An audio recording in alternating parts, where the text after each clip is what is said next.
Դոկ կուսակցության լրատվականը գրում է. մայիսի 28-ին մենք պարզապես չենք նշում պատմական մի տարեթիվ։ Մենք փառաբանում ենք հայի ոգին, որն անգամ ամենախավար օրերին մնում է աննկուն։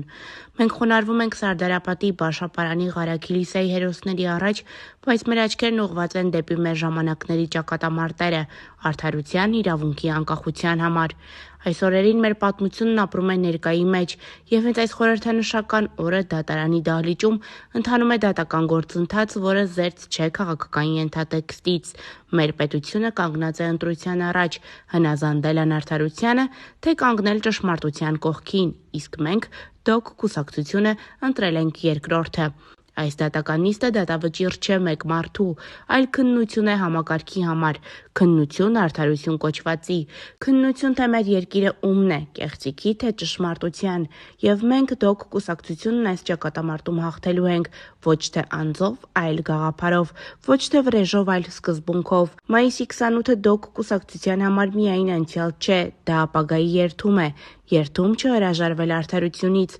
չհրաժարվել պետությունից, չհրաժարվել պայքարից։ Ոչ մի բան չի ավարտվում այս օրը, ամեն ինչ հենց հիմա է սկսվում։